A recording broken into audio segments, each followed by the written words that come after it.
প্রিয় উপস্থিতি হাজিরিন, এগুলি আমি আপনাদের সামনে তুলনা করে উপস্থাপন করে বুঝাইলাম। আমরা কিয়ামতের ময়দানে দাঁড়িয়ে যাব আল্লাহর সামনে।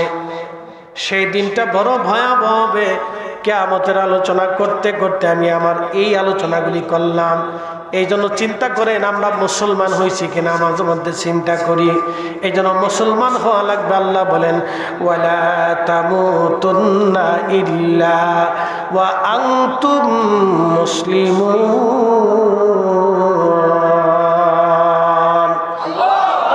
তোমরা মুসলমান হয়ে কবরে আসো, মুসলমান হয়ে কবরে আসো, মুসলমান হয়ে কবরে আসো।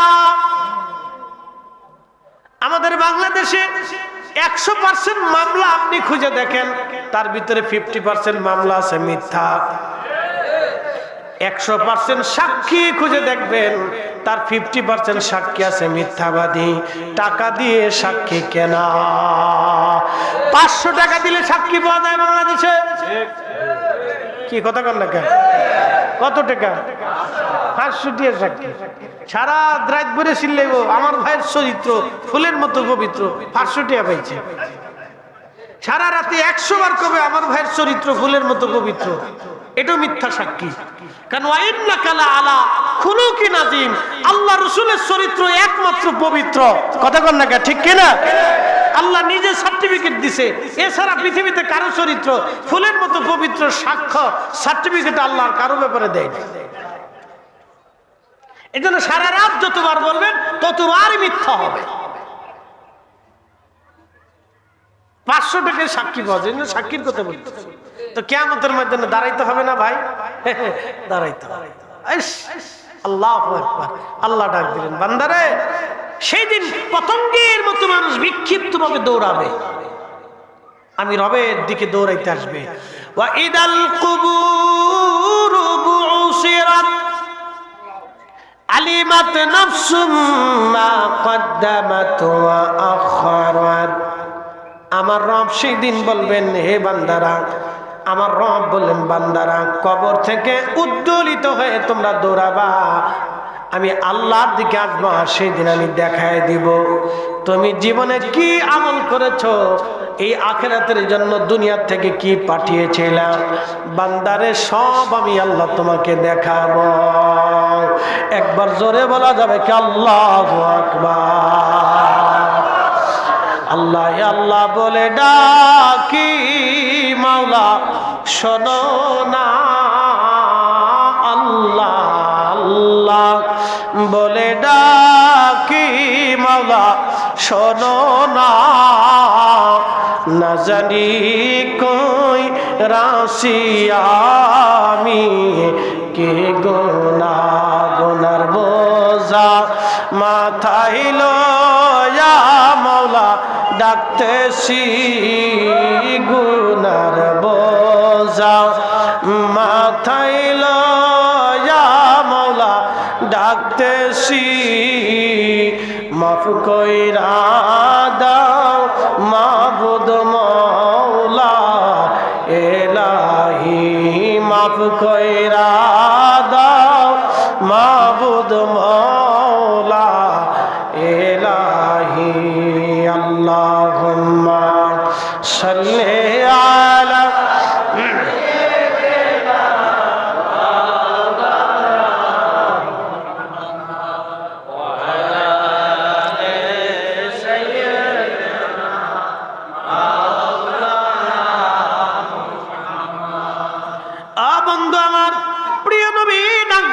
সাহাবীরা রে, সবাই বস্ত্রহীন।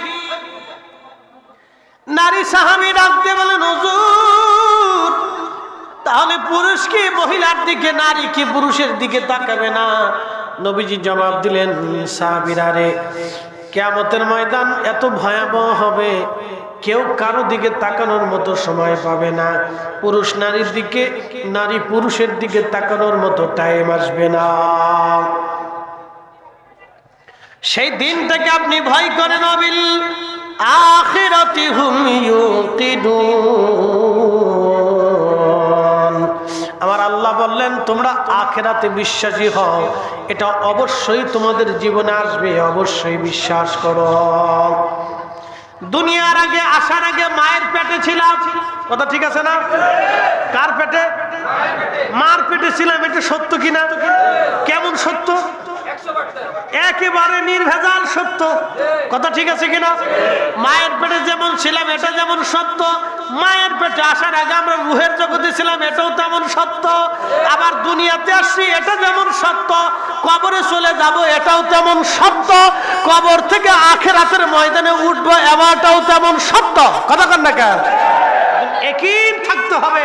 মায়ের পেট যেমন সত্য, দুনিয়ার জিন্দেগি যেমন সত্য, কবরের জিন্দেগিও তেমন সত্য, আখিরাতের জিন্দেগিও তেমন সত্য। একই থাকতে হবে 100% পিওর। আখিরাতে মানুষ বিশ্বাসী না, তো আখিরাতে বিশ্বাসী হইলে অন্যের টাকা মারি দিয়ে বেটা হজে যায় কেন? তো লজ্জা করা উচিত, শরম করা উচিত। আমি এখন আমার পাওনাদারের টাকা বুঝেই দিইনি, আমি হজে আইছি শয়তানরে পাথর মারার জন্য। মুজদালিফা কি বলে, আরাফাত থেকে হাজি হাঁটতে হাঁটতে, কোন কোন হাজি গাড়িতেও যায়, তো হাঁটতে হাঁটতে হাঁটতে হাঁটতে মুজদালিফাতে আসে, মুজদালিফায় রাত্রি যাপন করে, মুজদালিফার থেকে হেঁটে হেঁটে হেঁটে হেঁটে মিনার পাশ দিয়ে পাথর লয়ে তারপরে মিনার পাশ দিয়ে হাঁটতে হাঁটতে হাঁটতে হাঁটতে জমারাতে আসে শয়তানরে পাথর মারার জন্য। এ সময় বহু হাজি মারা যায়। বলে মুজদালিফার থেকে 35-40 লক্ষ মানুষ একসাথে হাঁটা দেয়। বুঝতে পারতেছেন কি পরিমাণে মানুষ? 35 থেকে 40 লক্ষ মানুষ একসাথে হাঁটা দেয়, একসাথে হাঁটা দেয়। সরকারি হিসাব অনুযায়ী 35 লক্ষ থাকে অথবা 40 লক্ষ, সরকারি ছাড়াও আরো 10 লক্ষ পাহাড়ে পৌঁছে দিয়ে কোনাকাঞ্চি দিয়ে আরাফাতে ঢুকে, এটা কেউ জানে না। সরকারি হিসাব ছাড়াও মিশরি, সুদানি, আফ্রিকি, ইয়ামানি, ওমানি কিছু হাজি আছে, এরাই কোনাকাঞ্চি দিয়ে হজের ভিতরে ওই আরবে যারা চাকরি বাকরি করে 1 মাস 2 মাস আগে আসে, এরা ঠুক করিয়ে পাহাড়ের কোনাকাঞ্চি দিয়ে ঢুকে যায় আরাফাতে। আরাফাতে আসলেই তো হজ শুরু হয়ে গেল। আরাফাত থেকে মুজদালিফা, মুজদালিফা থেকে দেখা যায় 40 থেকে 50 লক্ষ মানুষ একসাথে হাঁটা ধরে শয়তানরে পাথর মারার জন্য। তো শয়তানরে পাথর মারার জন্য পাথর নিয়ে শয়তানরে পাথর মারতে আসে, শয়তানও দাঁড়ায় থাকে, দেখি আজকে আমার কে পাথর মারে, আজকে দেখবো। শয়তান ওই সময় চুপচাপ দাঁড়ায় দাঁড়ায় দেখে, গণনা করে কেটায় কেটায় পাথর মারছে, আজকে দেখবো। তুই বাংলাদেশে যাই ল, ও কিন্তু বিরাট সিটা, ও দাঁড়ায় দাঁড়ায় দেখে কেটায় পাথর মারে। তো পাথর মারার সময় দেখে যে কদ্দুর সুদে হাজি আছে, চিন্তা করে বাপরে বাপ, ও কত বড় সিটার রে, ও শয়তান, আমি শয়তানকে পাথর মারার লেগেছি। আচ্ছা কোন তো আপনাদের এলাকায় যে চোর, আপনাদের এলাকায় যে চোর সবার কাছে পরিচিত চোর, কিছু আছে না, কিছু চোর আছে না পরিচিত চোর, ও চুরি করেই খায়, তো কিছু পরিচিত চোর আছে। তো এলাকায় এক চোর ধরা পড়ছে, এখন এই চোরে এসে ওই চোরের পিঠায়, তো লোকেরা হাসে কয় দেখছো নিয়ে এক চোরে আর এক চোরের মারতেছে। তো আরাফাতে শয়তানে দাঁড়ায় দাঁড়ায় হাসে কয় দেখছো নি ওই শয়তান এসে আমি শয়তানকে পাথর মারার লেগে, বুঝে যাবে।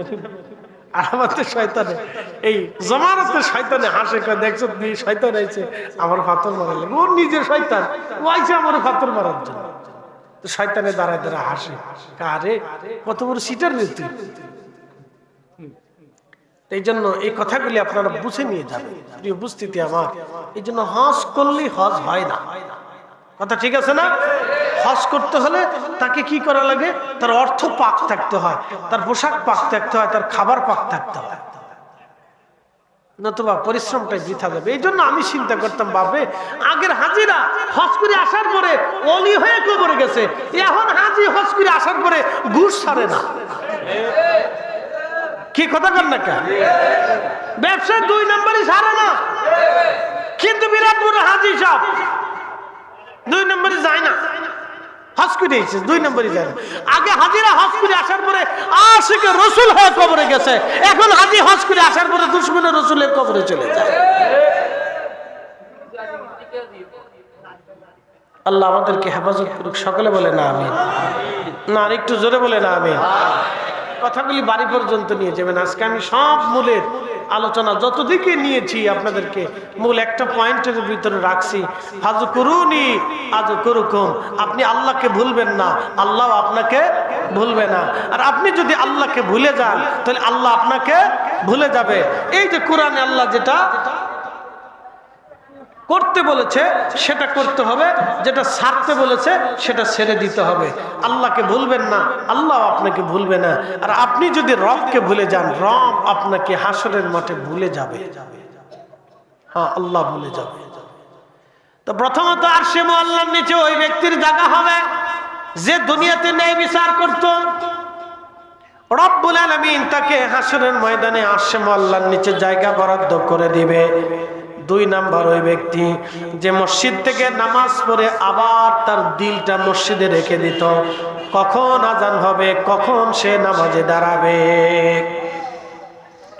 কখন আজান হবে আবার নামাজে আসবে, দিল সব সময় মসজিদের সাথে ঝুলে থাকতো, সব সময়ের জন্য দিলটা মসজিদ মুখী হয়ে থাকতো।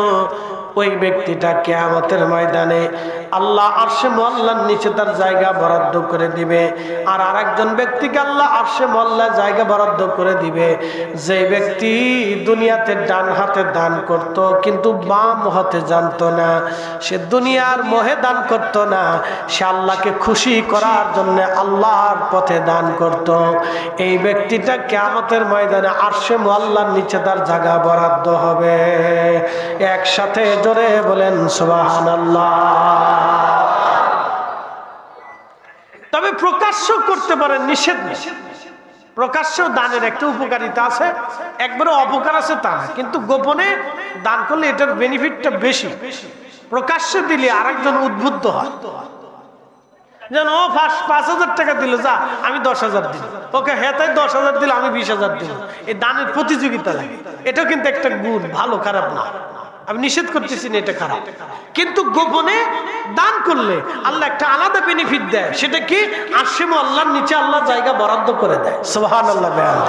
এই জন্য প্রকাশ্যে দান করলে অসুবিধা নেই, করেন, এটাও একটা বেনিফিট আছে। কিন্তু গোপনে অপ্রকাশ্যভাবে দান করতেছেন, ডান হাত দিয়ে দিচ্ছেন, বাম হাতে জানতেছে না, মানে আপনি যে দিচ্ছেন তো দিচ্ছেন আল্লাহর রাহে লিল্লাহি, আল্লাহর জন্য দিয়ে দিচ্ছেন, এতে আপনার অন্তরে কোনো আপত্তি থাকবে না। তখনই আল্লাহ আপনার ডাক দিয়ে কিয়ামতের ময়দানে বলবে, আজকে তো কোথাও কোনো জায়গা টাকা নাই, আমি আল্লাহর আরশে মুআল্লা ছাড়া, তো তুমি আসো আমার আরশে মুআল্লার নিচে, তোমার আজকে জায়গা বরাদ্দ হয়ে যাবে। আর একজন বান্দাকে আল্লাহ আরশে মুআল্লার নিচে জায়গা করে দিবে যেই যুবক কোন সুন্দরী নাকি নারী তাকে জেনা করার জন্য বারবার আহ্বান করেছিল, কিন্তু এই যুবক আল্লাহর ভয়ে সুন্দরী নারী থেকে নিবৃত হয়ে সে জেনা থেকে ফিরে এসেছিল। সেই জন্য আমার রব আমার আল্লাহ ওই যুবককে আরশে মুআল্লার নিচে জায়গা বরাদ্দ করে দেবে। একসাথে জোরে বলেন মারহাবা।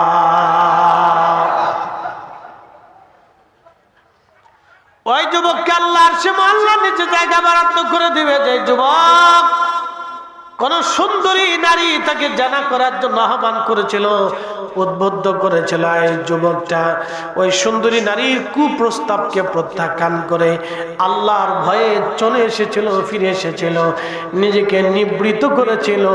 ওই যুবকটাকে আমার আল্লাহ আরশে মুআল্লার নিচে জায়গা বরাদ্দ করে দেবে। আর এক শ্রেণীর বান্দা, ওই শ্রেণী তাকে আল্লাহ আরশে মুআল্লার নিচে জায়গা বরাদ্দ করে দিবে যারা একজন আরেকজনকে ভালোবেসেছিল আল্লাহর জন্য। একসাথে বলেন কার জন্য? আমরা ওলিদেরকে ভালোবাসি কার জন্য? না হয় না, আর একটু জোরে বলেন কার জন্য? ওলিদেরকে ভালোবাসি মূলত আল্লাহর জন্য, তাদের জিয়ারতও বসিও আল্লাহর জন্য। কথা ঠিক আছে কিনা? তাদেরকে ভালোবাসি কার জন্য? আল্লাহর জন্য। তাদের জিয়ারতে বসি কার জন্য? আল্লাহর জন্য। তাদের কাছে বাইয়াত আনুগত্য পোষণ করি কার জন্য? আল্লাহর জন্য। আমরা তাদের কাছে বাইয়াত নেই, আনুগত্য পোষণ করি এবং ওয়াদা করি আমরা তাদের হাতে হাত রেখে অথবা পাগড়ি ধরে অথবা হাত উঁচু করে আমরা তাদের সাথে অঙ্গীকার করি, নিজেকে বিক্রয় করি। বাইআত বাইউত, নিজেকে বিক্রি করলাম আল্লাহ রাসূলের বিনিময়ে আখিরাত প্রাপ্তির আশাতে আমরা তার কাছে ওয়াদা ভক্ত হলাম, নিজেকে বিক্রি করলাম। এই বিক্রিটাও আল্লাহর জন্য, তার জিয়ারতটাও আল্লাহর জন্য, তার সোহবতটাও আল্লাহর জন্য। আজকে আমরা একজন আরেকজনকে মহব্বত করে বসছি আল্লাহর জন্য। একজনের বাড়ি খাবার নাই, আপনি তার ঘরে খাবার পৌঁছাবেন আল্লাহর জন্য। একজন বিপদে পড়ে গেছে, তাকে টাকা হাওলাত দিবেন আল্লাহর জন্য। একটা মেয়ের বিবাহ হচ্ছে না, তার আপনি বিবাহের ব্যবস্থা করে দিবেন আল্লাহর জন্য। একটা ছেলে মিথ্যা মামলায় পড়ে গেছে, তার মামলা থেকে বাঁচানোর জন্য চেষ্টা করবেন আল্লাহর জন্য। এই যে আল্লাহর জন্য একজন আরেকজনকে যে ভালোবাসে, কিয়ামতের ময়দানে এদেরকেও আল্লাহ আরশে মুআল্লার নিচে জায়গা বরাদ্দ করে দিবে। একসাথে বলবেন না সুবহানাল্লাহ। এখনো ওলিদেরকে ভালোবেসে আমরা হয়েছি মাজার পূজারি। কি কথা ঠিক কিনা? ওলিদেরকে ভালোবেসে তেনাদের জিয়ারতে বসে আমরা হয়ে গেছি মাজার পূজারি, পীর পূজারি। তবে কিছু আওলা ঝাওলা আছে, আওলা ঝাওলা আছে, আমরা অস্বীকার করি না, আওলা ঝাওলা আছে। এই আওলা ঝাওলাদের জন্য বিপদ। এই আওলা ঝাওলারা মাজারে সেদিন একদিনে প্রশ্ন করছে, হুজুর মাজারে দুধ দিয়ে মাজার গোসল করানো। তা আমি বললাম, ভাই অজু কি দুধ দিয়ে করেন না পানি দিয়ে করেন? হুজুর পানি দিয়েই তো অজু করি। তাই আমি বললাম, অজু কি দুধ দিয়ে করলে অজু হবে? না, তা হবে না। আল্লাহ যেহেতু দুধ দিয়ে অজু করলে অজু হয় না, পানি দিয়ে অজু করলে অজু হয়, তাহলে মাজার ধুইলে পানি দিয়ে ধুবে, দুধ দিয়ে ধুবে কেন? কি কথা কন না কেন? না আসতে কনকে জোরে বলেন। মাজার পরিষ্কার করলে পানি দিয়ে করবে, দুধ দিয়ে করবে কে? শতান কোথা খাও।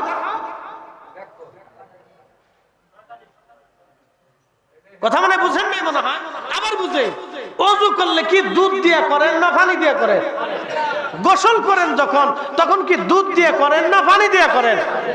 তাহলে দুধ দিয়ে গোসল করলে গোসল হয় না, দুধ দিয়ে অজু করলে অজু হয় না, তো পানি দিয়ে গোসল করলে অজু করলে অজু হয়ে যায়। অতএব মাজার বা কবর যদি ধৌত করা লাগে, মসজিদ যদি পরিষ্কার করা লাগে, মাদ্রাসা যদি ধুইতে হয়, নিজের ঘর যদি পরিষ্কার করতে হয়, তো পানি দিয়েই পরিষ্কার করতে হবে। দুধ দিয়ে পরিষ্কার করবেন, এটা কোথার থেকে শিখছেন? এগুলি শয়তান শিখাইছে। কথা কন না, ঠিক কিনা? মনে রেখেন, এটা কোনো সুন্নিয়ত না, এটা হচ্ছে বাড়াবাড়ি শয়তান। আপনারা আমার উপরে খেপে গেছেন মনে হয় নাকি? খেপলেও বালা, না খেপলেও বালা, অসুবিধা নেই। আল হাক্কু মুররুন, হক তিতা লাগে, এটা সত্য, এটা তিতা। এত ওয়াজ করে ফেলছি, কোরআন শিক্ষা নামাজ শিক্ষা এলু ওয়াজ হয়ে গেছে। আসল কোরআন শিক্ষা আজকে দিয়ে গেছি। যদি কেউ নিতে পারে তাহলে হয়তো কামিয়াব হয়ে বেহেশত চলে যাবে, নতুবা সারা জীবনে কোরআন মুখস্থ করলেও ও বেটা বেহেশত যাইতে পারবে না, যদি কোরআনের বিধান অনুযায়ী জীবন না গড়ে। কথা কন নাকি, ঠিক কিনা? কোরআনের আইন অনুযায়ী যদি জীবন না করে, তো কোরআন মুখস্থ থাকলেও কাজ হবে না। ফাস্তাযহারাহু ফাহাল্লা হালালাহু ওয়া হাররামা হারামাহু আদখালাহুল জান্নাহ। নবীজি বলেছেন, কোরআনের বিধানকে হালালকে হালাল, হারামকে হারাম জেনে যে নিজের জীবনকে গড়বে, সেই কোরআনের হাফিজ আল্লাহর বেহেশতে চলে যাবে। শর্ত দিয়ে দিছে, নালি কোরআনের হাফেজ হলেও জান্নাত হবে না যদি বিধান নিজের জীবনে বাস্তবায়ন না করে। সোজা হিসাব। এই জন্য আগে বলে দিয়েছি, হালাল জিনিস দিবেন, মানুষ ঠকাবেন না। হকুল ইবাদ, বান্দার হক নষ্ট করবেন না, যে করবেন সে মরবেন। বান্দার হক নষ্ট করবেন না, যে করবেন সে মরবেন। নামাজ পড়েন নাই, রব এই কোরআনে ক্ষমা করে দেওয়ার ওয়াদা করেছেন। রোজা রাখেন নাই, আল্লাহ ক্ষমা করার ওয়াদা করেছেন। কিন্তু একজনের টাকা মেরে দিয়ে, জমি মেরে দিয়ে কবরে চলে গেছেন, কিয়ামতের ময়দানে তার জমি না বুঝাই দেওয়া পর্যন্ত, তার মাপ না পাওয়া পর্যন্ত রবের দরজা থেকে ক্ষমা আসবে না। এই জন্য হকুল ইবাদ যারা মাইরে কবরে চলে যায়, তার কাছে কোরআন হাদিস হজ যাকাত নামাজ রোজা যত কিছুই থাকুক, কাজ হবে না। ১.৫ লক্ষ নিহত, ২ থেকে ২.৫ লক্ষ আহত। এবার আপনি বুঝেন, তাহলে মিনিমাম একেবারে ৫ লক্ষ মানুষ সরাসরি ক্ষতির সম্মুখীন, আর ১ থেকে ১.৫ কোটি মানুষ মানে বাস্তুহীন, মানে ঘর বাড়ি ছাড়িয়ে তারা সুদানের আশেপাশের বিভিন্ন দেশে যারা তারা আশ্রয় নিচ্ছে। কেউ উগান্ডা আশ্রয় নিচ্ছে, ২০ লক্ষ সুদানি উগান্ডাতে আশ্রয় নিচ্ছে। উগান্ডা একটা খ্রিস্টান দেশ, কিছু কিছু কদ্দুর মুসলমানও আছে। তো খুব মনোযোগ দেন, উগান্ডাতেও সুদানি মুসলমানরা আশ্রয় নিচ্ছে, বিভিন্ন দেশে ওরা আশ্রয় নিচ্ছে। তো পৃথিবীর বিভিন্ন দেশে যুদ্ধ বিগ্রহ হলে অন্য কোনো দেশে আশ্রয় পাওয়া যায়, সুযোগ আছে। কিন্তু কিয়ামতের ময়দানে আপনাকে আশ্রয় নিতে হলে অবশ্যই আল্লাহর আরশে মোল্লার ছায়ার নিচে যেতে হবে। আর আরশে মোল্লার ছায়া আপনি চাইলেই আল্লাহ আপনাকে আশ্রয় দিবে না, কয়েক শ্রেণীর মানুষকে আল্লাহ আশ্রয় দিবে। একসাথে বলবেন আল্লাহু আকবার। প্রথম নাম্বার, যারা দুনিয়াতে ন্যায় বিচার করত। এক নাম্বার কি বিচার করত? জোরে বলেন কি বিচার? আমাদের দেশের ন্যায় বিচার মরে গেছে, মৃত, প্রায় মৃত। এটা মরার কাছাকাছি ছিল, মরার কাছাকাছি। দোয়া করে যেন আল্লাহ এটা জিন্দা রাখে, নাহলে আল্লাহর আকাশ থেকে পাথর পড়বে, জমিনে দুর্ভিক্ষ আসবে, মহামারী আসবে, বিভিন্ন রোগ আসবে, বিভিন্ন মুসিবত আল্লাহ আমাদের উপর চাপাই দিবে যদি ন্যায় বিচার না থাকে। যদি ন্যায় বিচার থাকে তাহলে আল্লাহ রিজিক দিয়ে আপনাকে ভরে দিবে। মাঝে মধ্যে আমি চিন্তা করি যে খ্রিস্টানরা, ইউরোপিয়ানরা এত ধনী কেন? আমি চিন্তা করতাম আগে যে ওদের কি আল্লাহ এত ধনাত্মতা সম্পদ কেন দিল, আর আমরা কালিমা পড়ি, নামাজ পড়ি, তা আল্লাহ আমরা এত অসুবিধার ভিতরে ফেলে রাখলো, কারণটা কি? আমি মাঝে মধ্যে আগে খুব চিন্তা করতাম, এখন এদের হিসাব পেয়ে গেছে। বলে হিসাব কি? আমি কয়েকটা দেশ সফর করার পর আমি হিসাব পাইছি। বলে হিসাব কি? ভালো করে বুঝাই আপনাকে। আমরা কালেমা আনছি কিন্তু ইসলাম আনতে পারি না, আর ইউরোপিয়ানরা কালেমা নেই নাই কিন্তু ইসলাম নিয়ে গেছে। বলে এটা কেমন? ওরা সারা ইউরোপে, আপনার আমাদের দেশের এই সারা ইউরোপের একটা মেয়ে সারা ইউরোপের সেনজেনভুক্ত যতগুলি দেশ আছে সবকটা দেশে ওই মেয়েটা ঘুরবে, রাতে দিনে সমান্তলে ঘুরবে, কিন্তু ছেলে তাকে হাইজ্যাক করবে না, অপহরণ করবে না, ডাকাতি করবে না, চুরি করবে না, তারে খুন করবে না, ধরে নিয়ে যাবে না, ধর্ষণ করবে না। আর বাংলাদেশে একটা মেয়েকে যদি মাথার থেকে পা পর্যন্ত বুরকা পরাইয়া, হাত মোজা পা মোজা পরেও একবার মাথার থেকে ঢাইকে ঢুকে যদি এই বাউন্সার থেকে আপনি এই রাত 8টার সময় সাইডে দিয়ে বলেন যে মা তুই ঢাকা শহরে যা, তো ঢাকা পর্যন্ত যাবে, বাংলাদেশে কোনো গ্যারান্টি নেই। কি আসতে কন কেন? জোরে বলে। তাহলে এই জন্য আমরা আল্লাহ কিছু দেয় না, ভিখারি বলে মনে কিছু নিয়ে সাচ্চা কথা বলে দিচ্ছি, এই জন্য আল্লাহ আমরা কিছু দেয় না। এর জন্যই দেয় না। যদি ন্যায় বিচার থাকতো, 100% পিওর ন্যায় বিচার থাকতো, তাহলে মনে রাখতেন যে আল্লাহ আমাদেরকে রিজিক দিয়ে ভরে রাখতো, রিজিক দিয়ে আল্লাহ ভরে রাখতো। ন্যায় বিচার যে দেশ থেকে উঠে যা, সেখান থেকে আল্লাহর রিজিকের দৌলত উঠায় নিয়ে যা, সুখের দৌলত উঠায় নিয়ে যায়। কিন্তু আমরা সুখী না। ফিনল্যান্ড একটা খ্রিস্টান দেশ, 100% সুখী দেশ, তারা নিশ্চিন্তে ঘরের দরজা খুলে ঘুমায়। ওদের ঘরের দরজা কাঁচের জানালাতে, তারা গ্রিল লাগায় না। আর আমাদের দেশে 4 ফুট গ্রিল লাগালেও কাইটে তারপরে ডাকাত ঢুকে চুরি করার জন্য। আপনি বুঝেন যে আমরা কতটা ডিমোশনে এখনো পর্যন্ত। এই জন্য আমরা সুখী না, সুখে থাকতে পারি নিশ্চিন্তে, অনিশ্চয়তার ভিতরে ভুগি যে আমি কি বাড়ি পর্যন্ত ফিরে যাবো কিনা। এই যে আমি মাহফিলে গেছি, আপনাদের প্রোগ্রাম শেষে আর একটা প্রোগ্রাম করবো, ওখান থেকে শেষে যে আমি ঢাকা পর্যন্ত ফিরে যাব, কোনো নিরাপত্তা নেই। রাস্তাঘাটে দুলা বেটে ধরতেও পারে, ধরে কইতে পারে হুজুর যা আছে দিয়ে চুপচাপ কথাবার্তা কয়ে। কারণ ওরা তো, ওদের তো কোনো মা মাসি নেই, ওরা কিন্তু কাউরি ছিনে না, ওরা যে মার পকেট থেকে টাকা চুরি করে। যে জাতি গাঁজা খাওয়ার জন্য নিজের বাপরে জবাই দিতে পারে, তাকে বিশ্বাস করবেন কেন? কথা কন না কেন? গাঁজা খাওয়ার জন্য নিজের বাপকে জবাই দিছে, নিজের বাপকে জবাই দেয়। আপনি ভাবলে গা শির উঠবে। মাকে হত্যা করিয়ে, জুয়ার টাকা না পাইয়া বাপ মারে হত্যা করিয়ে, তারপরে ঘরের ভিতরে কবর দিয়ে রেখে দিছে ছেলে। বুঝতে পারছেন? তা আমরা কতটুকু ডিমোশন। এই জন্য আমাদের জন্য আল্লাহ জিকির বরাদ্দ দেয় না, দেয় না, আমাদের দেয় না। নামাজের মসজিদের মুসল্লাই বসে মিথ্যা কথা, নামাজ পড়ে আইসেই দোকানে বসে চিন্তা করে কার বাস দেবো আজকে। কি আসতে কোন জোরে বলে? কিসের মুসলমান? ছাতা মুসলমান, সেজদা দিলে মুসলমান হয় নাকি? দাদা দিলে দোষ করছে কি? ও 9 লক্ষ বছর আল্লাহ সেজদা দিচ্ছিল। এই জন্য মুসলমান হতে হবে। কি হতে হবে? মুসলমান হতে হবে। আমরা তো মানুষই হতে পারিনি, মুসলমান কবে হব? মানুষই তো হইতে পারি।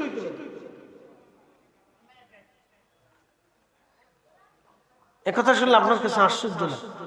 আশ্চর্য লাগারই কথা যে আমার দেশের একটা মেয়ে রাত্রিবেলা এখান থেকে বোরকা পরে যদি আপনি ছেড়ে দেন তো ঢাকা পর্যন্ত যাবে কোনো গ্যারান্টি নেই। আর ওই দেশের মেয়েরা হাফ প্যান্ট পরে রাস্তা দিয়ে হাঁটতেছে, কেউ জিজ্ঞাসা করবে। রাত 3টের সময় হাঁটলেও কেউ জিজ্ঞাসা করবে তুমি কোথার থেকে আসতে, কোন ছেলে জিজ্ঞাসা করবে না। কারণ কি জানেন?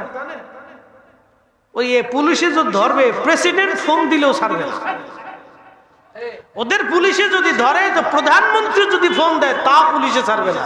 আর আমাদের দেশে পুলিশে ধরলে এই ইউনিয়নের নেতাজি ফোন দিলে চিন্তা করে যে স্যার ছেড়ে দেয়, এটা আমার লোক, আমার দলীয় লোক ছেড়ে। এই চরিত্র যতদিন শেষ না হবে ততদিন আমাদের দেশে কোনোদিনও শান্তি আসবে।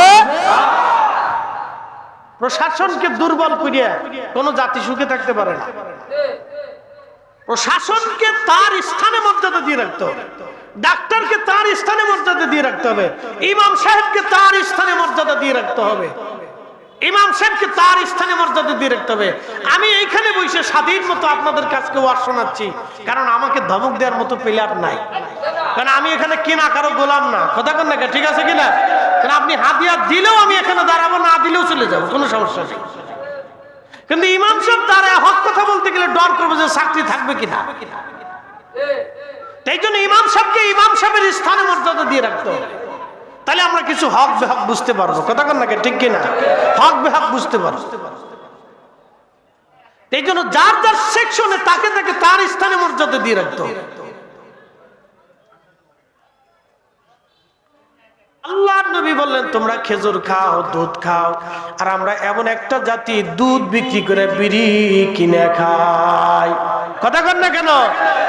এমন এক জাতি যে দুধ বেশি বিড়ি কিনে খাচ্ছে না। দুঃখের সাথে কথা বলতেছি, যারা বিড়ি খাওয়ার অভ্যাস আছে মন খারাপ করেন না। যে অভ্যাস করে ফেলছেন তো আমি তো আর জোর করে ছাড়াইতে পারবো না, অভ্যাস হয়ে গেছে। একজনের জিজ্ঞেস আসা বিড়ি কয়টা লাগে? কয় 60টা লাগে। তেমন খান, আপনি জিন না মানুষ, যাই কোন বিড়ি লাগবে খান, খাইয়া যদি বেহেশত পান তো চেষ্টা করে দেখেন, আর কি করবেন? 60টা বিড়ি তো কি বিড়ি খোর আপনি একটু চিন্তা করেন। এগুলির থেকে আমাদেরকে বের হতে হবে, বের হয়ে আসতে হবে। প্রিয় উপস্থিতি, আল্লাহ বলেন ফাযকুরুনি, তোমরা আমাকে স্মরণ করো, আযকুরুকুম, আমিও তোমাদেরকে স্মরণ করব। এখন প্রশ্ন, আমাদের রব কখন আপনাকে স্মরণ করবে?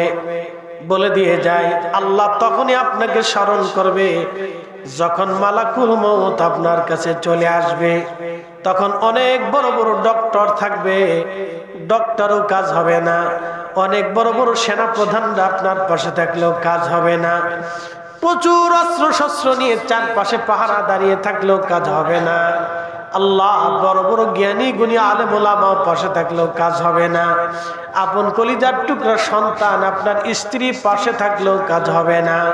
তখন আল্লাহ বলেন, ও বান্দা, সেই সময় তোমাকে সবাই ভুলে যাবে, কিন্তু তুমি দুনিয়াতে যদি আমাকে না ভুলো তাহলে ওই সময় আমি আল্লাহ তোমাকে ভুলবো না। আল্লাহু আকবার। আল্লাহ ডাক দিবে, ইয়া আইয়াতুহান নাফসুল মুতমাইন্না, হে নফসে মুতমাইন্না।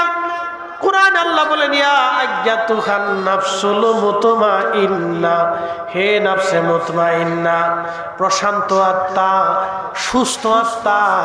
যারা মানুষের হক নষ্ট করে চুরি করে তারা কখনো সুস্থ হতে পারে না, তারা অসুস্থ। যারা সুদ খায় তারা অসুস্থ, যারা ঘুষ খায় তারা অসুস্থ, যারা অন্যের জমি দখল করে নিয়েছে তারা অসুস্থ, যারা ভাইয়ের জমি বুঝাই দেয় না তারা অসুস্থ, যারা এতিমের জমি বুঝাই দেয় না তারা অসুস্থ, যারা অন্যের মাল নষ্ট করে খায় তারা অসুস্থ, যারা দোকানে বাকি খাইছে আর ফিরিয়ে দিল না তারা অসুস্থ। কি খারাপ লাগতেছে আপনাদের? এবার বুঝেন যে বাংলাদেশের রোগী আছে কত। আমি রোগী খুঁজে খুঁজে পাচ্ছি, আল্লাহর কোরআনের ভাষায় রোগী দিতেছি। ইয়া আইয়াতুহান নাফসুল মুতমাইন্নাহ, হে প্রশান্ত আত্মা, হে সুস্থ আত্মা, প্রশান্ত আত্মা, ইরজিই, আসো ইলা রাব্বিকি রাদিয়াতান মারদিয়া, আমি রবের খুশির দিকে, সন্তুষ্টির দিকে চলে আসো। ইরজিই, আসো আসো। এই জন্য কিছু ইমানদার মারা যাওয়ার সময় মুস্কি মুস্কি হাসে, সে ডরায় না। আল্লাহু আকবার বলবেন না? যারা ওলিরা ইন্তেকালের সময় খুশি হতেন, আমি আমার মাশউকের দিদারে যাচ্ছি, তারা সন্তুষ্ট হতেন, আমার রবের সাথে আমার দিদার হবে। আল্লাহ তাদেরকে ডাকতেন, আসো আমার খুশির দিকে, সন্তুষ্টির দিকে। ফাদখুলি ফি ইবাদি ওয়াদখুলি জান্নাতি, তোমার জন্য আগামী জান্নাতের ঘর নির্মাণ করে রাখছি, তুমি আসো, তোমার চিরস্থায়ী আবাসের দিকে তুমি চলে আসো। একসাথে বলবেন আল্লাহু আকবার। আল্লাহর কোরআনের কালামের কথাগুলি কত চমৎকার, যদি আমরা বুঝতাম, তাহলে কত সুন্দর। একটু ভালো করে বুঝেন। কখনো তোমাকে যদি ভুলি, হেদায়েতের আলো জেরি নিয় কাছে তুলি, কখনো তোমাকে যদি ভুলি, হেদায়েতের আলো জেরি নিয় কাছে তুলি, ঠাই দিও প্রিয়তম অগমহিয়ান, তুমি রহমান, তুমি বান, অন্ধ গাহে না শুধু তোমারি গুণগান, অন্ধ গাহে না শুধু তোমারি গুণগান, বুঝেও বুঝে না তবু শান, তুমি রহমান, তুমি মেহেরবান। আল্লাহুম্মা সাল্লি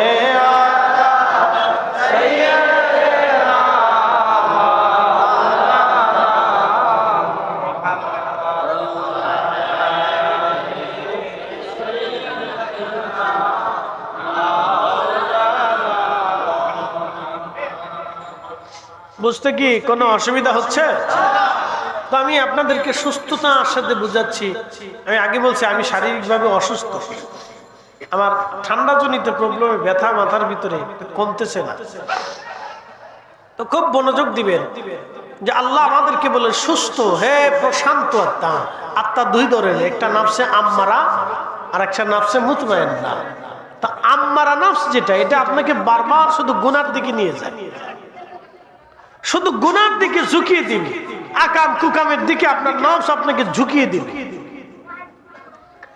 নফসে মুতমাইন্না আপনাকে আল্লাহর দিকে বারবার টেনে নিতে থাকবে। মনে রাখবেন, কোন মানুষ যদি কখনো অন্যায় করতে যায়, তখন একটা নফস তাকে বাধা দেয়, তুমি অন্যায় করো না, এটা অন্যায়, তুমি এটা অন্যায়, তুমি এটা করো না, তখন এই নফস তাকে বাধা দেয়। কিন্তু আর একটা নফস তাকে গুনাহের দিকে রুজু করে নিয়ে যায়। এই নফসের নাম নফসে আম্মারা, আর নফস আপনাকে যেটা ভালোর দিকে নিয়ে, সেটার নাম নফসে মুতমাইন্না। এই নফসে মুতমাইন্নাকে আল্লাহ সম্বোধন করেছেন, তুমি আমার কাছে চলে আসো, আমি তোমার উপরে খুশি। তুমি দুনিয়াতে কারো গীবত করো নাই, কারো ক্ষতি করো নাই, কারো মাল হরণ করো নাই, কারো হক নষ্ট করো নাই, তুমি আমি আল্লাহর দেওয়া বিধানগুলি মেনে চলেছ, কখনো হারাম খাও নাই, হালালের জিন্দেগি গঠন করেছ। ইরজিই, তুমি চলে আসো, ইলা রাব্বিকি রাদিয়াতান মারদিয়া। আচ্ছা, আপনাদেরকে প্রশ্ন করি, আমার দিকে তাকাবেন। এই বাউশার মসজিদে একজনে 5 ওয়াক্ত নামাজ পড়ে, মাথায় সবসময় টুপি থাকে, গায়ে সবসময় পাঞ্জাবি থাকে, কিন্তু সবসময় সে 5 ওয়াক্ত নামাজ পড়ে, আবার মাহে রমজানে রোজা রাখে, কিন্তু সুদখোর। জোরে বলে লাভ আছে? আরো জোরে বলে লাভ আছে? জোরে বলে লাভ আছে? আর একজন লোক সাধারণ মানুষ, একটা গেঞ্জি গায়ে দিয়ে মাঝে মধ্যে নামাজে আসে, কিন্তু হালাল খায়। লাভ কথা কন না, লাভ আর একটু বুঝাই। এটা তো বুঝে না, আমাদের দেশের অনেকেই বুঝে না। যারা বুঝতো তারা জীবনে কোনোদিন এই হালাল হারাম উপার্জনে টাকা মারতো না। যারা আমাদের দেশের যারা সরকারে থাকে, রাষ্ট্রের গুরুত্বপূর্ণ দায়িত্বে যারা থাকে, কিয়ামতের ময়দানে তারা যে কি অবস্থা হবে আমি খালি মাঝে মধ্যে চিন্তা করি আর ভাবি যে তাদের যে কত করুণ হালত হবে। বলে কারণ কি, তারা এদেশের বুবার টাকা মেরে দেয়, অন্ধের টাকা মেরে দেয়, গরিবের টাকা মারে, রিক্সাওয়ালার টাকা মারে, দিন মজুরের টাকা মারে, এই বুবার টাকা মেরে দেয়, ল্যাংড়ার টাকা মেরে দেয়, বিধবার টাকা মেরে দেয়, এরপরে বৃদ্ধ লোকের টাকা মেরে দেয়, একেবারে মিসকিনের টাকা মারে, ভিক্ষুকের টাকা মারে, অসুস্থ লোকের টাকা মারে, এমনকি তারা মসজিদের বরাদ্দ টাকা মারে, এরপরে মাদ্রাসার বরাদ্দের টাকা মারে, হজ যাত্রীরা হজে যাবে সেখান থেকে মারে, এই যে হজ যাত্রীরা কুরবানি দিবে সেখান থেকে চুরি করে। বাপরে বাপ, আমি খালি চিন্তা করি এরা যদি জান্নাতে যায় তাহলে এদেশের পতিতা নারীও জান্নাতে যাওয়ার কথা। মনে কিছু নিয়ে যেটা বলতেছি সাথে সাথে বলতেছি, যারা রাষ্ট্রের হকগুলি মেরে মেরে খায়, যারা রাষ্ট্রের সম্পদগুলি চুরি করে খায়, তাদের যে কিয়ামতের ময়দানে কি করুণ হালত হবে সে নিজেও জানে না। না, এটাতে বুঝাইতেছে না, বোঝানোর জন্য এটা হাতে ধরছি। এটার নাম কি? জোরে বলে। এখন যদি এটা দিয়ে ওযু করি, ওযু হবে কিনা? কেন হবে? পানি পাক। একসাথে বলেন, পানি কি? পাক। এই পাক পানি দিয়ে আমি ওযু করলে আল্লাহ আমাকে পাক বানাবে। এই পানি পাক, এই জন্য এই পানি আরেকজনকে পাক করতেছে। ভালো করে বুঝবেন। এখন এই পানির ভিতরে যদি এক ফোঁটা গরুর সোনা ছেড়ে দেই তাহলে পানি কি হবে? না পাক। তাহলে এই পানি দিয়ে কি তখন আর ওযু হবে? গোসল হবে? তখন কি আর আমরা পাক হতে পারবো? কারণ কি, পানি নিজেই না পাক। কথা বুঝেন, পানি নিজেই না পাক, যার কারণে সেই পানি দিয়ে আর ওযু করলে ওযু হবে না। তো ঠিক সুদখোর, ঘুষখোর, হারামখোর, অন্যের জমি মেরে, সম্পদ মেরে দিয়ে, চুরি করে, অন্যের হক মেরে যারা পয়সাওয়ালা হয় এবং যারা খাবার খায়, গরুর গোশত, খাসির গোশত, মুরগির গোশত, শাক সবজি, মাছ, খাবার দাবার, পানীয়, পোশাক, এমন তার নিজের জীবনের আসবাবপত্র যাই কিছু করুক না কেন, এই যে পানিটা যেমন নাপাক, ওইগুলি ওইরকম নাপাক। তখন ওই সুদ হারামখোরের দেহ, তার রক্ত নাপাক হয়ে যায়, বডি নাপাক হয়ে যায়, চোখ নাপাক হয়ে যায়, ত্বক নাপাক হয়ে যায়, চামড়া নাপাক হয়ে যায়, জবান নাপাক হয়ে যায়, কান নাপাক হয়ে যায়, তার পোশাক নাপাক হয়ে যায়, লুঙ্গি নাপাক হয়ে যায়, যাই নামাজ যে কিনে আনছে সেটাও নাপাক। এই জন্য যতই সেজদা দিক, যতই হজ করুক, যতই রোজা রাখুক, যতই দামি ইফতার করুক, তখন তার ওই রোজা, তার হজ, তার যাকাত নাপাকের কারণে কবুল হয় না। কারণ আল্লাহ পাক, আল্লাহ পাক ছাড়া কবুল করে না। এই জন্য হারাম উপার্জনে যারা খাবার খাইয়া ইবাদত করে, তাদের ইবাদত আল্লাহর কাছে পৌঁছায় না। একবার সাচ্চা সাচ্চা, কাচ্চা কাচ্চা কথা, 100% শিওর এবং পিওর যদি আল্লাহর কোরআনকে বিশ্বাস করে থাকেন, তা আমি যেটা বললাম এটা অরিজিনাল কথা, বাদ বাকি চিন্তা ভাবনা আপনাদের। বুঝে ওয়াজ বাড়ি পর্যন্ত নিয়ে যায়, বুঝে ওয়াজ বাড়ি পর্যন্ত নিয়ে যায়। এবার নিবেন কি নিবেন না সেটা আপনার ইচ্ছা, খাবেন কি খাবেন না সেটা আপনার ইচ্ছা, মানবেন কি মানবেন না সেটা আপনার ইচ্ছা। দাইল আল্লাহ, আমি আল্লাহর দিকে আহ্বানকারী হিসেবে আপনাকে পরামর্শ দেওয়ার দায়িত্ব ছিল আমার। আমি ডাক্তারের মতো প্রেসক্রিপশন দিয়ে দিলাম, এখন আপনি প্রেসক্রিপশন অনুযায়ী ওষুধ খাবেন কি খাবেন না সেটা আপনার বিষয়। কথা খারাপ বলছি ভাই? খাবেন কি খাবেন না সেটা আপনার ইচ্ছা। ডাক্তার প্রেসক্রিপশন দিয়ে আপনি এটা এটা এইভাবে এইভাবে এইভাবে ফর্মুলা অনুযায়ী চলেন, ওষুধ খান, আশা করি আল্লাহ সুস্থ করেন। ডাক্তার সুস্থ করে না, ডাক্তার আপনাকে প্রেসক্রিপশন দিয়ে দিচ্ছে, আপনি ওষুধ কিনছেন, ওষুধ আপনাকে সুস্থ করে না, সুস্থ করেই আল্লাহ, কিন্তু ওষুধ একটা মাধ্যম, মিডিয়া, এটা সুস্থতার একটা উপকরণ। এই যে চা খাচ্ছি, এটা একটা খাদ্য, আমার শরীরকে চাঙ্গা রাখার এটা একটা উপকরণ। আল্লাহ এই উপকরণ দিয়ে আমার শরীরকে চাঙ্গা রাখে আল্লাহ, কিন্তু এটা একটা উপকরণ। অলিরা মাজারে ঘুমিয়ে গেছে, তারা আমাদেরকে কিচ্ছু দেয় না, কিন্তু তিনারা আমাদের দোয়া কবুলিয়তের উপকরণ, তারা মাধ্যম। কথা কর না, ঠিক কিনা? এটা কেউ বুঝুক আর না বুঝুক, বুঝছেও ফতোয়া দেয়, না বুঝছেও ফতোয়া দেয়, শিরিক। এত যদি শিরিক হয় তাহলে মুসলমান খুঁজে পাওয়া বড় মুশকিল। ডাক্তারের কাছে জীবনেও যেতে পারবেন না। তাহলে বাংলাদেশের পৃথিবীর যত ভিক্ষুক আছে সব ভিক্ষুক কাফের হয়ে গেছে, কেন ওরা আল্লাহর কাছে বাদ দিয়েছে, মানুষের কাছে চায়। কি কথা বল না কেন? আমরা মাদ্রাসার জন্য যেটা চাই সেটা আল্লাহর কাছে চাই না, এটা পাবলিকের কাছেই চাই। তাহলে আমরা যারা মাদ্রাসার জন্য চাই তা আমরাও শিরিকের ভিতরে আছি।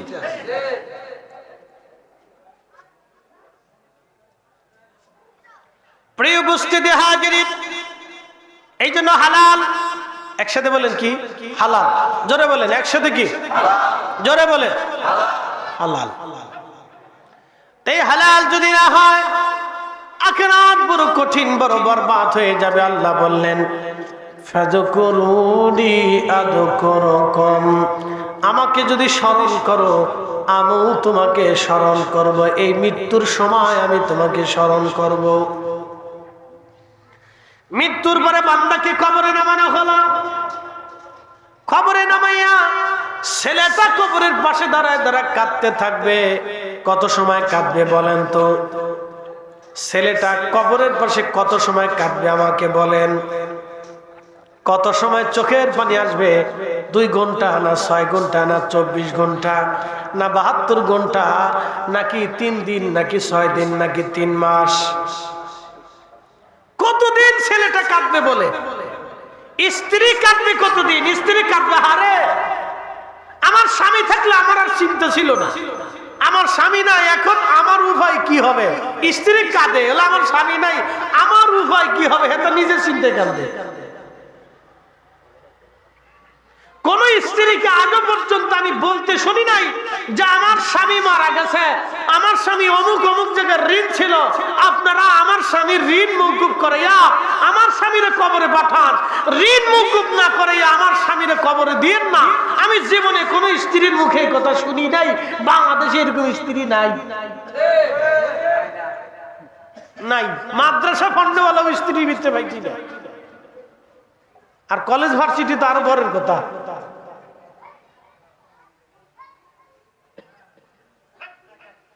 এই কথা মানে বুঝেন নাই আপনারা?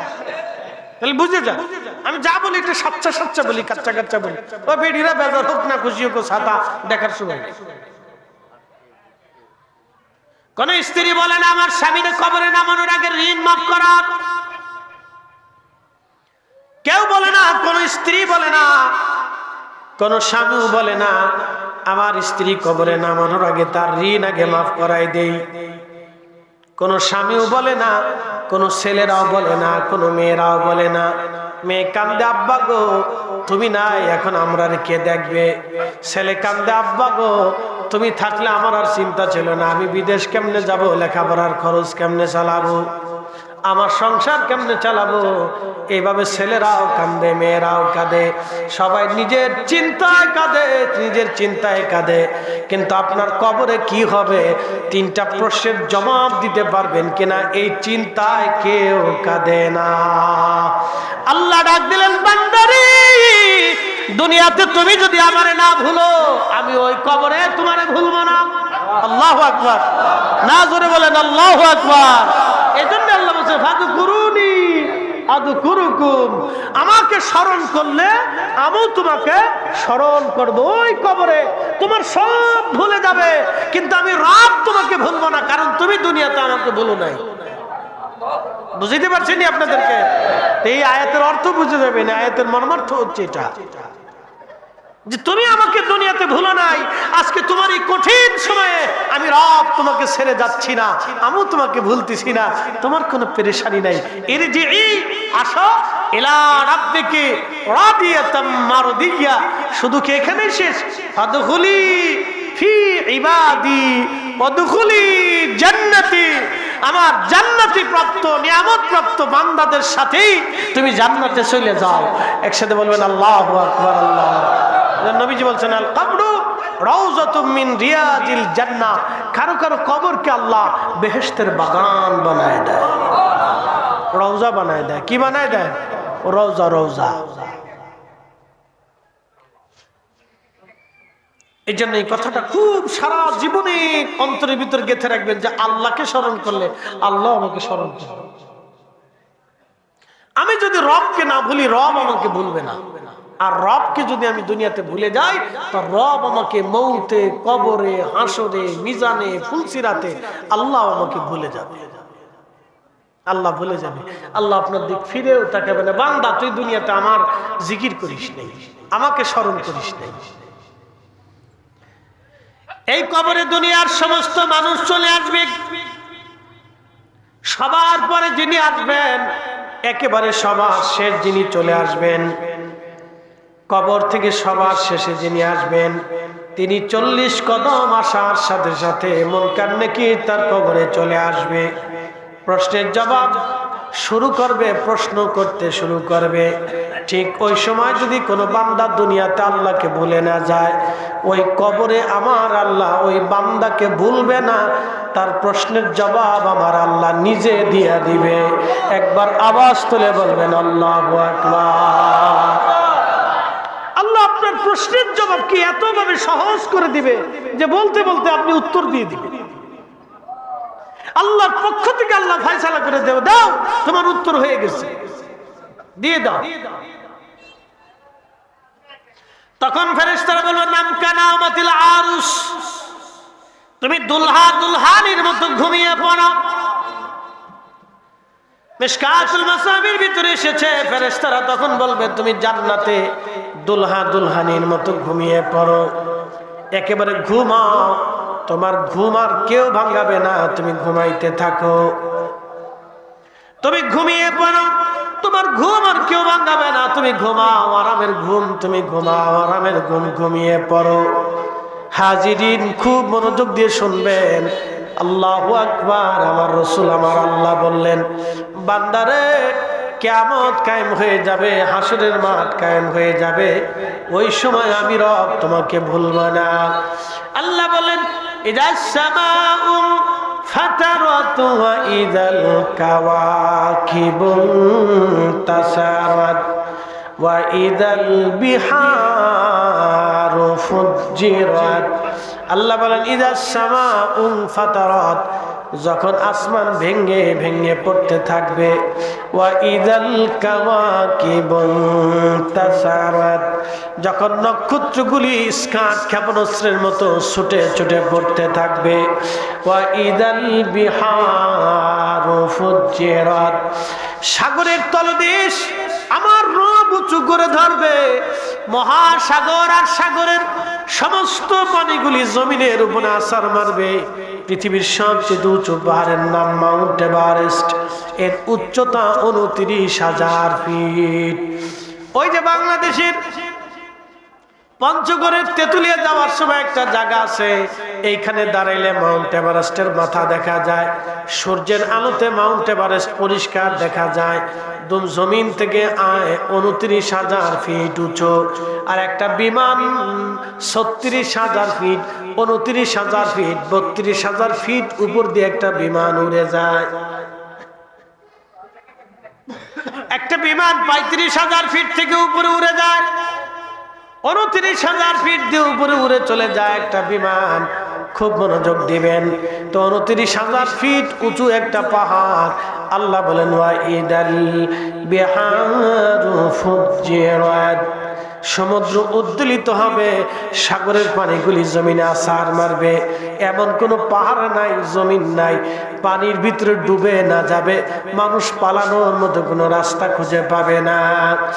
আল কারিআতু মাল কারিআ ওয়া মা আদরাকা মাল কারিআ। হুজুর আপনি কি জানেন মহাপ্রলয়, মহাপ্রলয়, মহাভয়ঙ্কর দিন আসবে, মহাভয়ঙ্কর। আপনি কি জানেন এই মহাভয়ঙ্কর প্রলয় কি হবে? ওমা আদরাকা মাল কারিআ ইয়াউমা ইয়াকুনুন নাসু কাল ফারাশিল মাবসুস ওয়া তাকুনুল জিবালু কাল আহিনিল মানফুস। হাবিব, মানুষগুলি বিক্ষিপ্ত পতঙ্গের মতো দৌড়াইতে থাকবে, আপনারা দেখবেন পতঙ্গ যদি আসে, দেখবেন পতঙ্গ যেমন বিক্ষিপ্ত ভাবে ছোটাছুটি করতে থাকে, মানুষেরা বিক্ষিপ্ত পতঙ্গের মতো দৌড়াবে। নবীজি বললেন সে সময় স্ত্রী স্বামী বলে যাবে, স্বামী স্ত্রী বলে যাবে, সন্তান বাবা মাকে ভুলে যাবে, বাবা মা সন্তান পর্যন্ত ভুলে যাবে। কি কঠিন দিন আসবে আপনি একটু চিন্তা করেন। ওয়াতাকুনুল জিবালু কালঈনিল মানফুশ। আল্লাহ ডাক দিয়ে বললেন পাহাড় সমূহ ধ্বনিত পশমের মতো উড়ে উড়ে চলে যাবে। পাহাড়গুলি ধ্বনিত পশমের মতো উড়ে উড়ে চলে যাবে। পৃথিবীর বড় বড় পাহাড়গুলি আপনি দেখবেন পশমের গাদার ভিতরে যদি লাঠি দিয়ে আঘাত করেন অথবা ফ্যানের বাতাস যদি আপনি ছেড়ে দেন অথবা জোরে বাতাস হয়, তোলার পশমগুলি দেখবেন উড়তে উড়তে উড়তে উড়তে উড়তে উড়তে উড়তে থাকে। আল্লাহ বলেন ওয়াতাকুনুল জিবালু কালঈনিল মানফুশ। পাহাড় পর্বতগুলি ধ্বনিত পশমের মতো উড়ে উড়ে উড়ে উড়ে চলে যাবে। একসাথে বলবেন আল্লাহু আকবার। ধ্বনিত পশমের মতো উড়ে উড়ে উড়ে উড়ে চলে যাবে। হাবিব, মহাপ্রলয়, মহাপ্রলয়। এই দিন সবাই সবাইকে ভুলে যাবে, মা বাবাকে ভুলে যাবে, বাবা মাকে ভুলে যাবে, সন্তান মা বাবাকে ভুলে যাবে, বাবা মা সন্তান ভুলে যাবে, স্বামী স্ত্রী বলবে, স্ত্রী স্বামী ভুলে যাবে, কেউ কারো চেহারার দিকে তাকাবে না। আম্মা জান আয়েশা বলেন ইয়া রাসূলুল্লাহি, নারীরাও কি সেই দিন বস্ত্রহীন থাকবে? নবীজি বলেন আয়েশা রে, পুরুষ এবং নারী পৃথিবীর সব মানব জাতি বস্ত্রহীন থাকবে, কিন্তু তোমাদের নবীকে সেই দিন আমার রব আমার আল্লাহ রওজা শরীফে ৭০,০০০ ফেরেশতা পাঠায়া জান্নাতের উত্তম পোশাক পরাইয়া জান্নাতি মুকুট পরাইয়া মিছিল দেওয়াইয়া দেওয়াইয়া আমার নবীকে সম্মানের সাথে মাকামে মাহমুদে নিয়ে বসানো হবে। একবার জোরে বলা যাবে কে মারহাবা। এজন্যই শানের সালাতে কেউ যদি ছোট আর খাটো করে কেউ কিছু বলে, আমরা তাকে কিয়ামত কায়েম হয়ে গেলেও আমরা তাকে মানব না। কথা কন না, ঠিক কিনা? যদি আকাশ থেকে সূর্য ছুটেও পড়ে যায় তাও আমরা তাকে মানব, মানা যাবে সে যেই হোক। হারামের ইমাম সাহেব হলেও আমরা তাকে মানব না। কথা ক্লিয়ার না? ভেজাল আছে? একবারে ক্লিয়ার। কারণ হারাম, হারাম আইন শরীফের ইমামকে চিনি আমরা রসুল দিয়া, ইমাম দিয়ে রসুল চিনি না, বরং রসুল দিয়ে আমরা ইমাম চিনি। আপনারা আমাকে চিনেছেন ইসলাম দিয়ে, আমাকে দিয়ে আপনারা ইসলাম চিনেন নাই, বরং ইসলাম দিয়ে আপনারা আমাকে এনে এখানে বসিয়েছেন। তাহলে আমার পরিবর্তে একজন ব্রাহ্মণও বসাইতে পারতেন। কথা ঠিক আছে না? ব্রাহ্মণও বসাইতে পারতেন, কিন্তু আমাকে এখানে কেন বসাইছেন? কালেমা দিয়ে বসাইছেন। কথা ঠিক আছে কিনা? মনে রাখবেন, এই সূত্র মনে রাখবেন, সূত্র ভুল করবেন না কখন। সে যেই হোক। আচ্ছা, আমরা একটু যদি আগে জিকিরের হালতে বসি, লা ইলাহা ইল্লাল্লাহ, লা ইলাহা ইল্লাল্লাহ, লা ইলাহা ইল্লাল্লাহ, লা ইলাহা ইল্লাল্লাহ, লা ইলাহা ইল্লাল্লাহ, লা ইলাহা হাসবি রব্বি জাল্লাল্লাহ মা ফি কলবি গায়রুল্লাহ। আহা নূর মুহাম্মদ, বলি নূর মুহাম্মদ, বলি লা ইলাহা ইল্লাল্লাহ, লা ইলাহা ইল্লাল্লাহ, লা ইলাহা লা ইলাহা ইল্লাল্লাহ মুহাম্মাদুর রাসূলুল্লাহ সাল্লাল্লাহু আলাইহি ওয়াসাল্লাম। প্রিয় উপস্থিতি হাজিরিন, আল্লাহ রাব্বুল আলামিন ডাক দিলেন, আমার বান্দারা সেই মহাপ্রলয়ের দিন ধ্বনিত পশমের মতো পাহাড় উড়ে চলে যাবে, মানুষটা বিক্ষিপ্ত পতঙ্গের মতো দৌড়াইতে থাকবে। আল্লাহ ডাক দিলেন, ও বান্দারে তুমি শুনে নাও, দুনিয়াতে যদি তুমি আমাকে না ভুলো তাহলে ওই কঠিন দিনেও আমি রব তোমাকে ভুলে যাব না। একবার জোরে বলা যাবে কি মারহাবা। আমার রব আল্লাহ আরশে মুআল্লার ছায়া ছাড়া সেদিন আর কোনো ছায়া থাকবে না, আল্লাহর আরশে মুআল্লার নিচের আশ্রয় ছাড়া আর কোনো আশ্রয় থাকবে না। ইন্নাল হামদুলিল্লাহ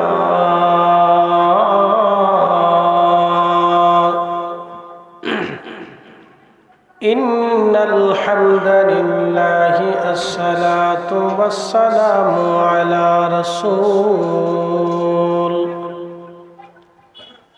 আলা রাসূলিল্লাহি ওয়া আলা আলিহি ওয়া আসহাবিহি ওয়া আহলি বাইতিহি ওয়া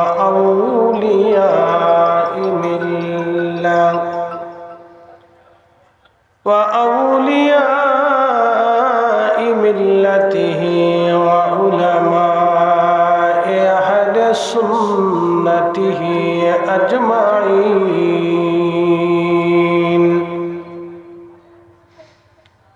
أما بعد فقد قال الله تعالى في كلامه المجيد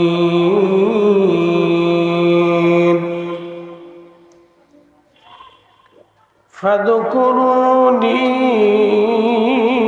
أذكركم واشكروا لي ولا تكفرون.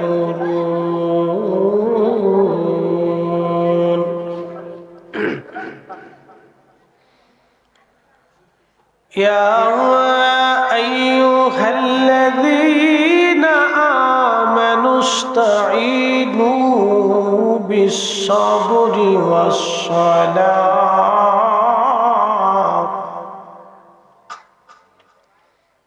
إن الله مع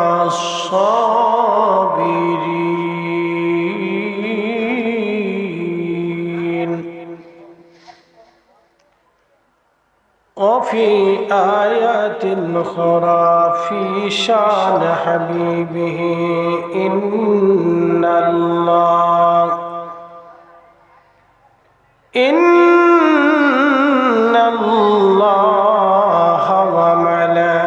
وملائكته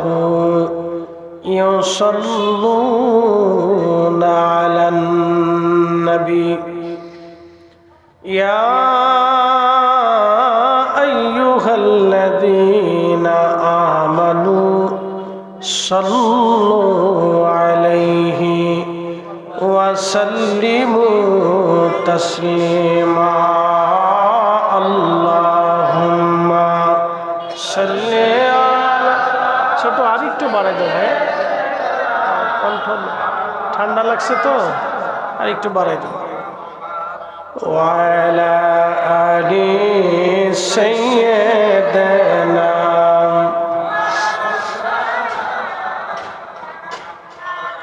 বাড়ি বাড়ি কররে মন, এ বাড়ি ঘর তোমার না, যে বাড়িতে শৈবারে মন কবর তাহার ঠিকানা। আল্লাহুম্মা সাল্লি আলা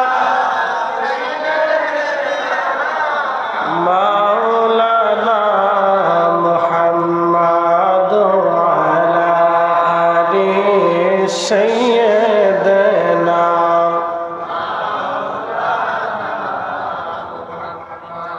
এ পৃথিবী এমনি থাকবে, আমরা একদিন থাকব না,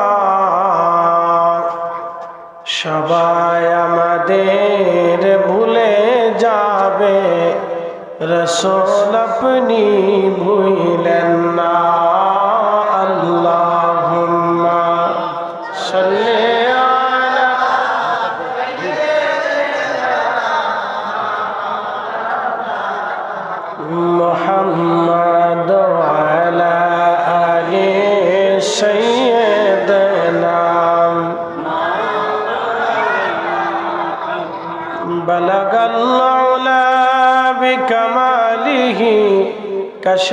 الدجى بجماله حسنت جميع خصاله صلوا عليه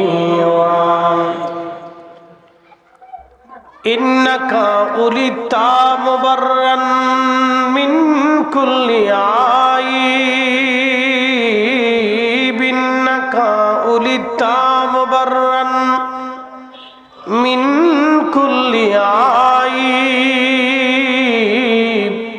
كأنك قد خلقت كما تشاء بلغ العلا بكماله كشف الدجى بجمال حسنت جميع خصاله صلوا عليه وآله হযরত শেখ চাঁদ আল আমিন হাফিজিয়া মাদ্রাসা এতিমখানা এলাকাবাসীর উদ্যোগে আজিমুশান সুন্নি মহাসম্মেলনের সম্মানিত সভাপতি জনাব হাজী হায়দার আলী সাহেব, বিশিষ্ট সমাজসেবক, প্রধান অতিথি জনাব হাজী জয়নাল উদ্দিন ভূঁইয়া সাহেব, বিশিষ্ট সমাজসেবক, আজকের এই মাহফিলের প্রধান আলোচক, প্রধান বক্তা, বিশিষ্ট ইসলামী চিন্তাবিদ জনাব হযরতুল আল্লামা আলহাজ মাওলানা মুবারক হোসেন জালালি সাহেব মাদ্দাজিল্লাহুল আলী, জালালিয়া দরবার শরীফ, বিশেষ বক্তা জনাব মাওলানা আনোয়ার রেজাল কাদরি সাহেব, হাফিজ মাওলানা শাহজাদা আশরাফ বিন জালালি সাহেব, মাওলানা আব্দুর রাজ্জাক আকবরী সাহেব মাদ্দাজিল্লাহুল আলী, সকল সম্মানিত আলোচকবৃন্দ, পরিচালক জনাব হযরত মাওলানা মুফতি জামাল উদ্দিন মুমতাজি সাহেব, প্রিয় সফর সঙ্গী বন্ধুবর জনাব মাওলানা আল আমিন জিহাদি সাহেব নারায়ণগঞ্জ সহ সকল সম্মানিত আলোচকবৃন্দ।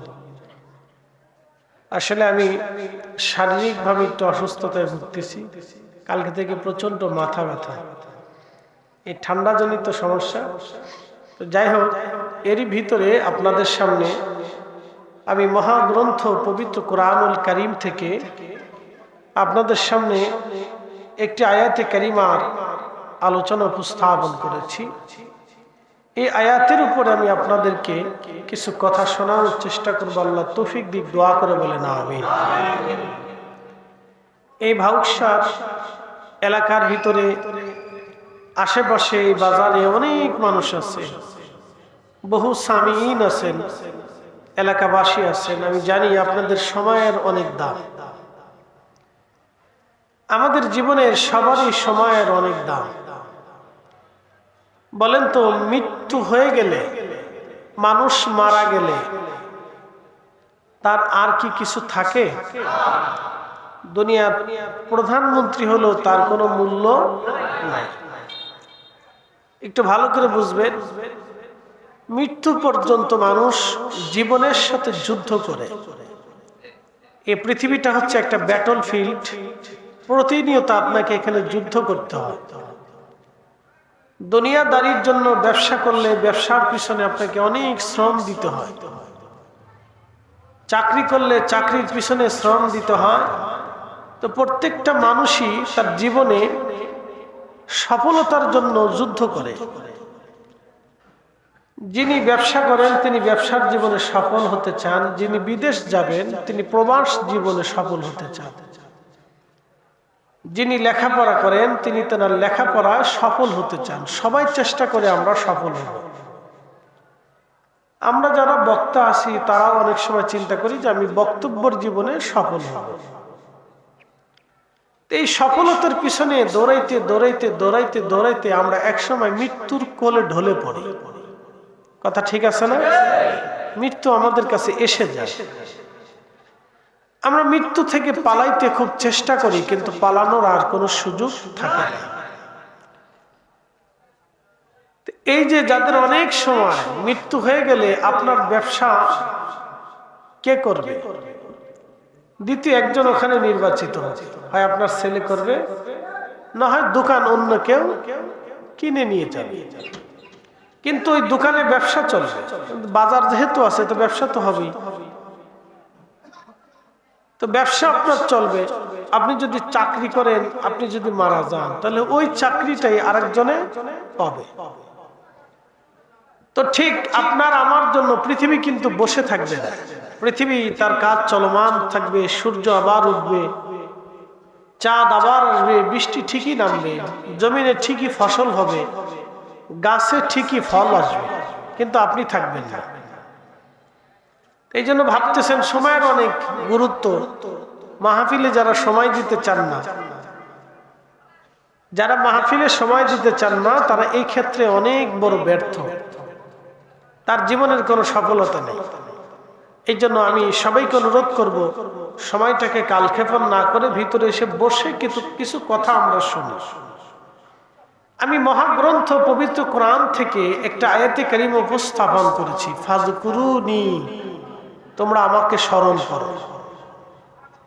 ভালো করে বুঝবেন, ফাযকুরুনি, তোমরা আমাকে স্মরণ করো, আমার জিকির করো। আল্লাহ এই আয়াত দিয়ে আমাদেরকে উপদেশ দিয়েছে। আল্লাহ আমাদেরকে উপদেশ দিয়ে বলেছেন তোমরা আমার জিকির করো। তা আজকের যে মাহফিল, এই জিকিরটা আল্লাহর। একসাথে বলি, কার? আল্লাহ। কোরআন খতম, কোরআন শরীফ তেলাওয়াত, এটা কার জিকির? দোয়া করবেন আল্লাহর কাছে, রব্বানা যালামনা আনফুসানা, হে রব আমি আমার নফসের সাথে জুলুম করে ফেলছি। রব্বানা আতিনা ফিদ দুনিয়া হাসানা, হে রব আপনি আমাদেরকে দুনিয়ায় শান্তি দেন।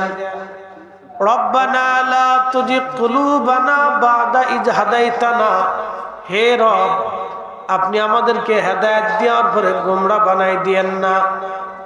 আল্লাহুম্মা রাব্বিরহামহুমা কামা রাব্বায়ানি সগীরা, হে আল্লাহ আমাদেরকে ছোট্টকালে যেইভাবে বাবা মা লালন পালন করেছিল, ওইভাবে আপনি আমাদের আব্বা আম্মাকে জান্নাতে লালন পালন করেন। এই যে দোয়া করতেছি, এই জিকিরটা কার? কিন্তু আফসোসেরও সত্য, কিছু ভাইদের কাছে এই কাজটাই বেদাত। কি কথা ঠিক আছে না? আফসোস হলো সত্য, এই কাজটাই কিছু ভাইদের কাছে কি বেদাত। সে জীবনে বেদাত বলে যাবে, কিন্তু মাগা নসিবের দোয়া মিলবে হতভাগা, তার জীবনের কোনো সফলতা নাই, সে হতভাগা। আর একটু ভালো করে বুঝবেন, আমরা মিলাদ শরীফ শুরু করার সময় সর্বপ্রথম কোরআন শরীফ তেলাওয়াত দিয়ে শুরু করি। আল্লাহর কালামের প্রত্যেকটা হরফে হরফে 10টা করে নেকি হয়। আলিফ লাম মিম, এই মুহূর্তে আমি পাইলাম 30 নেকি, আপনারা যারা শুনলেন তারাও 30 নেকি। আর আমার তেলাওয়াতের কারণে আপনারা সবাই মিলে যত নেকি পেয়েছেন, সম পরিমাণে নেকি আমার আমল নামায় দেওয়া হলো। শুধু আমার আমল নামায় দেওয়া হলো না, যারা এই মাহফিলের ইন্তজাম করলো তাদের আমল নামায় নেকি চলে গেল। মিলাদে কিছু ভাইরা পায় বেদাত, আমি পাই ইবাদত। কি কথা ঠিক আছে কিনা? কিছু ভাইদের কাছে কি এটা বেদাত, কিন্তু আমরা দেখি ইবাদত। এখন চোখের দৃষ্টিভঙ্গি কিন্তু সবার একরকম না। আমি মালয়েশিয়াতে গেছি, চাইনিজ মহিলারা তারা কিভাবে চলে এটা তো আপনারা ভালো করে জানেন, এটা ভেঙে চুরে বলার কিছু নেই। শত শত হাজার হাজার মেয়েরা রাস্তা দিয়ে হাঁটতেছে, কোনো পুরুষ তাদের দিকে তাকানোর সময় নেই, বলে সবাই কাজ করে, খুব কাজে ব্যস্ত ওরা। কোনো পুরুষ কোনো মহিলার দিকে তাকাচ্ছে না, হাঁটতেছে। কোনো পুরুষ মহিলাও কোনো পুরুষের দিকে তাকাতাকির সময় নেই। অথচ আমাদের বাংলাদেশের যদি 100 পুরুষ এক পাশে দাঁড়া করান, আর ওদের চাইনিজদের একটা পুরুষ যদি আর এক পাশে দাঁড়া করান, তো ভিন্নতায় দেখবেন যে আমরা বাঙালিরা পুষ্টিহীন, মনে কিছু নিয়ে আমরা বাঙালিরা মূলতই পুষ্টিহীনতায় ভুগতেছি। বলে কারণ কি?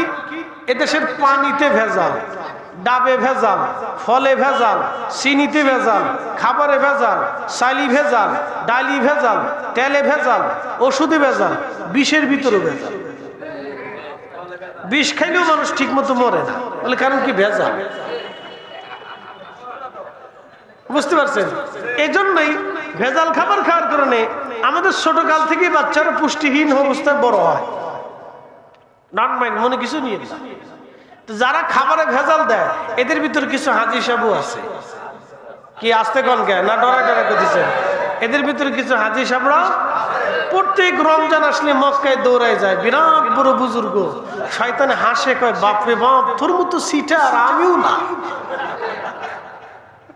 হ্যাঁ, শয়তানে হাসি আর কয় তোর মতো সিটার আমিও দাঁড়ে। আবার এরাই হাজরে আসওয়াদের সুমা দেওয়ার জন্য খুব ধাক্কা ধাক্কি যুদ্ধ করে দেখবেন। যারা হেরেমে গেছেন দেখেন যে হাজরে আসওয়াদের সুমা দেওয়ার জন্য যার যত শক্তি আছে শক্তি দিয়ে খালি ধাক্কা ধাক্কি পাড়াপাড়ি, মানে এখানে শক্তি পরীক্ষা চলে। কে কত শক্তি দিয়ে ধাক্কায় ধাক্কায় হলেও হাজরে আসওয়াদের সুমা দিতেই হবে। বলে কি সুমা দিবে? সুমা দিলে গুনাহ মাফ হবে। কিন্তু ওই হাজিকে জিজ্ঞেস করেন, হাজি জীবনে তোমার মায়ের পায়ের মধ্যে কতবার সুমা দিছো? কথা বুঝেন নাই বলা? হাজি তুমি তোমার মায়ের পায়ের মধ্যে কতবার চুমু দিয়েছো বলো তো? অথচ তোমার মায়ের পায়ের মধ্যে চুমা দিলে তুমি জান্নাতের দরজায় চুমা দেওয়া হয়ে যাইতো। একসাথে বলবেন আল্লাহু আকবার। হাজির জীবনে নাই, কিন্তু হাজরে আসওয়াদের সুমা দেওয়ার জন্য যুদ্ধ করতেছে, বিরাট যুদ্ধ চলতেছে। বাপরে বাপ, সুমা টুমা দিয়ে আসার পরে কে দিছি? বলে কি দিছেন? দিছি আজকে একবার। কি দিছেন? হাজরে আসওয়াদের সুমা মেরে দিছি। বিরাট উপকার করছে উনি। শয়তানে দূরে দাঁড়া দাঁড়া হাসে, হাজি তোর বাপ মানে তুই খাইতে দিস না ঠিক মতো, তুই এসে হাজরে আসওয়াদের সুমা দেওয়ার জন্য শতান কোথাকা। তো কত প্রবলেম আমাদের দেশে। কোন দিক দিয়ে ওয়াজ করলে যে আপনারা বুঝবেন, আমি নিজেও মাঝে মধ্যে বুঝি না। এই জন্য আমাদের ওয়াজ শোনার দরকার, ওয়াজ বেশি করারও দরকার। এই জন্য বাজারে রাস্তাঘাটে যারা আছেন ওই ঘুর ঘুর ঘুর ঘুর করে না ঘুরিয়ে, এখানে যত মানুষ আছে তার 60-10 গুণ আছে মেলার ভিতরে। বাপরে বাপ, বিডিরা বোরকা বুড়ি হয়েছে। হ্যাঁ, বোরকা সুরকা বাইন দিয়ে তারপরে মেলা দিয়ে মাল কি সামানা কিনতেছে। কে কদ্দুর কিনে সারতে পারে? বাপরে বাপ, কেনার লাগে যুদ্ধ করতেছে।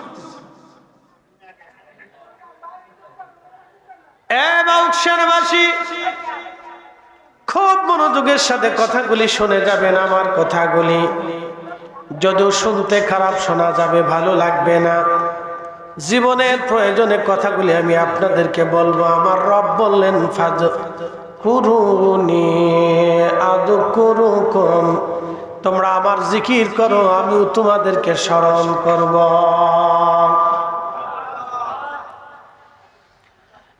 বালশারের মুসলমান, আপনারা তো আমার ওয়াজ বহু শুনছে, ঠিক আছে না? আশেপাশে অনেক মাহফিল করছি, এখানেও করছি, গত বছরও ছিলাম, তার আগের বছরও ছিলাম, তার আগের বছরও ছিলাম কিনা জানি না, এই বছরও আসছিলাম। তার মানে মোটামুটি 3 বছর রানিং চলতেছে। তো ওয়াজ মোটামুটি কম শোনেন নাই, 3 বছর রানিং এ অনেক ওয়াজ শুনতেছে। এই জন্য অনেকেই চিন্তা করছে হুজুরের ওয়াজ তো শুনছি, আর শুনে কি করব? তো আজকে একটু ব্যতিক্রম ওয়াজ করবো, আপনারা আসেন, শুনে যান। আজকে খুব ভালো করে শুনবেন। যেই কথাগুলি বলছিলাম, রব্বুল আলামিন আমাদেরকে বললেন, ও বান্দা আমার জিকির করো, আমি তোমাকে স্মরণ করব। তুমি আমাকে স্মরণ করো, আমিও তোমাকে স্মরণ করব। এই জন্য মিলাদ শরীফ যখন শুরু করলাম, প্রত্যেক কোরআনের হরফে একটা করে 10টা করে নেকি হলো, এক এক হরফে 10 নেকি। এইভাবে সূরা কোরআন শরীফের যদি আমরা অনেকগুলি সূরা তেলাওয়াত করি, অথবা 1-2টা সূরা 2-4 আয়াত তেলাওয়াত করি, বহু নেকি আমাদের আমলনামায় আসবে। এরপরে দুরূদ শরীফ যদি পড়ি, প্রত্যেক দুরুদে 10টা করে নেকি হবে, 10টা করে গুনাহ মাফ হবে, 10টা রহমত আল্লাহ বান্দার আমলনামায় লিখে দিবে। একবার জোরে বলা যাবে কি সুবহানাল্লাহ? তাহলে দুরুদেও নেকি আছে, জোরে বলেন, দুরুদেও নেকি আছে। দুরুদেও নেকি আছে, এইখানেও বহু নেকি আপনি তালাশ করে পাবেন। প্রত্যেক দুরুদে 10টা করে নেকি হবে। এইভাবে যদি দুরুদ আপনি পড়তে থাকেন, নেকি আর নেকি, নেকি আর নেকি।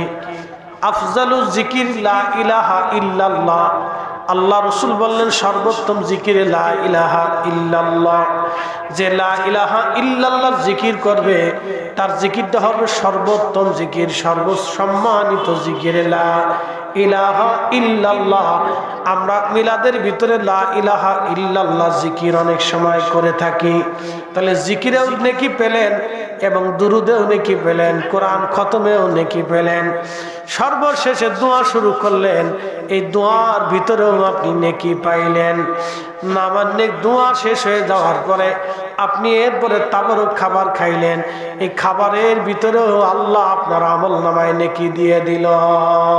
সুবহানাল্লাহ বলবেন না? তাহলে এখানেও নেকি। আমরা তো নেকি খুঁজে পেলাম, আমার ভাইরা বেদাত খুঁজে হইতেছে। তো ওনারা বেদাত তালাশ করুক, আমরা নেকি খুঁজতে থাকি। কথা কন না, ঠিক না? আমরা কি খুঁজতে থাকি? নেকি খুঁজতে থাকি। এখন কারো দৃষ্টিতে নেকি চোখে পড়ে না, সেটা তার দৃষ্টিভঙ্গি। আমার চোখে নেকি পড়তেছে, এজন্য আমি নেকি সারা যাবে। আল্লাহ বলেন ফামাই আমাল মিসকালা দাররাতিন খায়রান ইয়ারা। বান্দারে অনুপরিমাণ নেক কাজ যদি করো, তার প্রতিদান আমি রব্বুল আলামিন তোমার আমলনামায় দিয়ে দিব। অনুপরিমাণ নেকের কাজ যদি তুমি করো, প্রতিদান আমি আল্লাহ তোমার আমলনামার ভিতরে দিয়ে দিব। এই জন্য নেকি আর নেকি, নেকি আর নেকি, নেকি আর নেকি। আমাদের প্রত্যেক দুরুদে, প্রত্যেক জিকিরে, প্রত্যেক কোরআন তেলাওয়াতে শুধু নেকি আর নেকি, নেকি আর নেকি। একসাথে জোরে বলবেন না মারহাবা। তাহলে বলেন, এই নেকির কাজ কি চলবে না বন্ধ হবে? জোরে বলেন, চলবে না বন্ধ হবে? চলবে। শুধু বাংলাদেশেই চলে না, পৃথিবীর বহু দেশে চলে। শুধু বাংলাদেশেই চলে না, পৃথিবীর বহু দেশে চলে। খুব মনোযোগ দিবেন। হাজিরের উপস্থিতি, আমি মালয়েশিয়াতে হুজুর গাউসে পাকের আওলাদ হযরত সুলতানুল আরিফিন ইসমাইল বগদাদি আল হাসানি বল হুসাইনি রাহিমাহুল্লাহ, যিনি মহিউদ্দিন আব্দুল কাদের জিলানী রহমাতুল্লাহ আলাইহির কলিজার টুকরা সন্তান। হাসানি হুসাইনি আমার রসুলের সরাসরি বংশধর। হাসানি হুসাইনি আমার নবীজির রক্ত। যেই হাসানি হুসাইনি রক্তের মাধ্যমে পৃথিবীতে ইমাম মাহদী দুনিয়াতে আসবে, সেই রক্তের সূর্য সন্তান সুলতানুল আরিফিন, ট্যাম্প অফ সুলতানুল আরিফিন, ওনার মাজার সাইনবোর্ডে খুব সুন্দর করে লেখা। আমি জিয়ারত করতে গেছি। এই কথা বলে কে এখানে?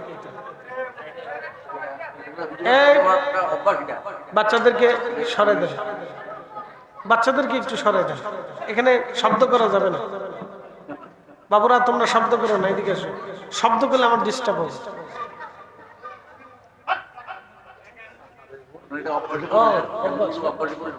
ও আচ্ছা আচ্ছা অসুস্থ।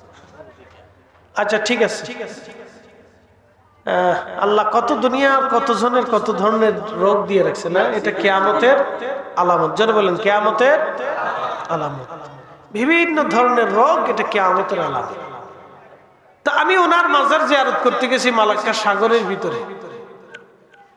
তো মাজার জিয়ারত করতে যাওয়ার পরে খুব ভালো লাগলো যে আজানের আগে আমরা তো 1 মিনিট দুরূদ সালাম দিই, সর্বোচ্চ 30 সেকেন্ড, 40-50 সেকেন্ড অথবা 1 মিনিট সর্বোচ্চ দুরূদ সালাম পড়ে। 10 মিনিট ধরে আজানের আগে দুরূদ সালাম পড়লো।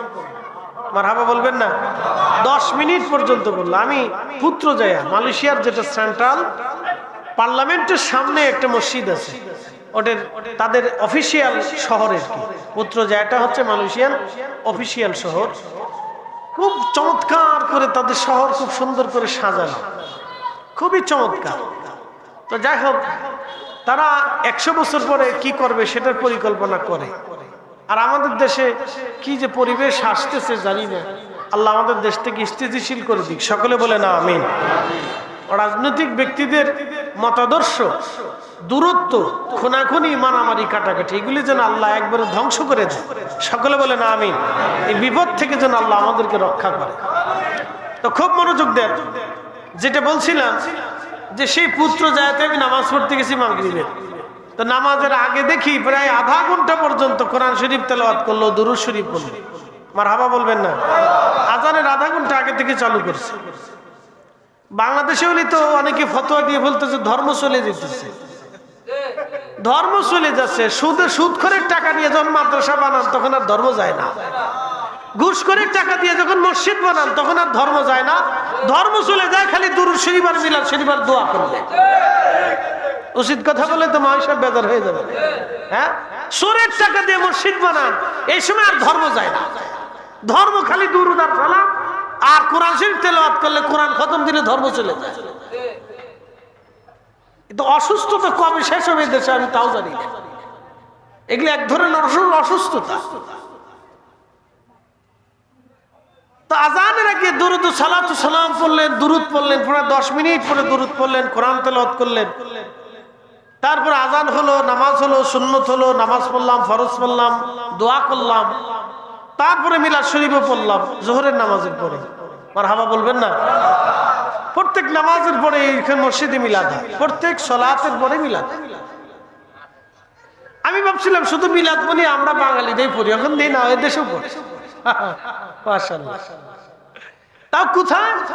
আল্লাহর মহান একজন ওলি হুজুর গাউসে পাক রাহিমাহুল্লাহর কলিজার টুকরা সন্তানের মাজার শরীফে। সে মসজিদের মেহরাবটা হুজুর করে গেছিলেন 900 বছর আগের সেই মসজিদ। সে মেহরাবটা এখন আছে, ওইভাবেই তারা রেখে সংস্কার করে রেখে দিয়েছে। আর বাংলাদেশে হলে তো ভাঙ্গি চুরিয়া খালি ভাঙ্গা ভাঙ্গি গুতাগুতি লাতালাতি দিন চলে এসেছে। আজকে ভিডিওতে দেখলাম একজনে গাড়ি রেখে রাত্রিবেলা ঘুমাইতেছে, তার গাড়িতে আগুন লাগাই দিয়ে চলে গেছে। কি এক অসুস্থ জাতির ভিতরে পড়ছি। এরা এত অসুস্থ বাংলাদেশের মানুষ, তা ভাষায় প্রকাশ করার রাস্তা না। যে জাতি শিশুদের খাবারের ভিতরে বিষ মিশা, ফরমালিন মিশা, রাসায়নিক মেডিসিন মিশিয়া খাদ্যের স্বাদ বাড়াই দিয়া শিশুদেরকে তিলে তিলে ক্যান্সারের দিকে নিয়ে যাইতে পারে, ওরা মানুষ হইতে পারে না। ওরা কুত্তা শুয়োরের চাইতে নিকৃষ্ট। কথা কন ঠিক কিনা? ওদেরকে ধরে ধরে হাত কেটে দেওয়ার দরকার। বুঝতে পারছেন? ধরে ধরে হাত কেটে দেওয়ার দরকার ছিল। আপনি ভাবলে গা শিহরে উঠবে। আগামী 20 বছর পরে এদেশের কত মানুষ ক্যান্সারে আক্রান্ত হবে তার কোনো হিসাব নেই। আপনি হসপিটাল কোলাইতে পারবেন না তো। মানুষের কিডনি পচে যাবে, হার্ট নষ্ট হয়ে যাবে, লিভার। আমার মসজিদের মুয়াজ্জিন 3 দিনে মারা গেল। ওনার মতো জোয়ান মধ্য ছিল, জোয়ান মধ্য। প্রত্যেক জুমাতে গেলে আগে মুসাফা করত। ওনার মতো জোয়ান মধ্য লোক, ওনার থেকে একটু জোয়ান হবে, লম্বা চওড়া হবে। অসুস্থ হয়ে গেল, হসপিটালে ডাক্তার নিয়ে আমরা বললো লিভারের সমস্যা। লিভারের সমস্যা বলতে বলতে 3 দিনই শেষ, ডেট। 3 দিনে ডেট। কালকে মুসল্লি, গত জুমা থেকে মুসল্লি বলতেছে যে দোয়া করেন, আমার ভাই ফুসফুস ক্যান্সারে আক্রান্ত। না বুঝেন, ফুসফুসের ভিতরে ক্যান্সার। আচ্ছা বলেন তো, একটা মানুষের ফুসফুসে ক্যান্সার কেন হবে বলেন? মানুষের ফুসফুস একটা সেফ জোন, একেবারে পরিষ্কার জায়গা। এইখানে ক্যান্সার কেন হয়? যে পরিমাণে ভেজাল খাবার আমাদের শরীরের ভিতরে ঢুকতেছে, তো ক্যান্সার হবে না কেন? ফুসফুস ক্যান্সার হবে, লিভার ক্যান্সার আসবে, ব্লাড ক্যান্সার আসবে। আজকে এক মাদ্রাসা থেকে আসার সময়, আজকে এই মাদ্রাসা এই কসবাতে রাত্রিবেলা মাদ্রাসাতে ঘুমাইছিলাম, ওই মাদ্রাসার ছাত্রই একটা ছেলে নিয়ে আসছে, ছোট একটা ছেলে, মানে 8-10 বছর বয়স হবে ছেলেটা। বলতেছে হুজুর ওর ব্লাড ক্যান্সার। শুনে গা শিহরে উঠলো যে এতটুকু একটা বাচ্চা কি করে ব্লাড ক্যান্সার হতে পারে? তোর ব্লাড ক্যান্সার হবে এতটুকু একটা বাচ্চা। বুঝতে পারছেন? এই জন্য ওয়াজ যে কোন দিকে করবো আমি নিজেও বুঝি। ওয়াজ আপনাদেরকে কে শোনাবো আমি নিজেও বুঝি। কি পরিমাণে যে অসুস্থতা আর এই ভেজাল আমাদের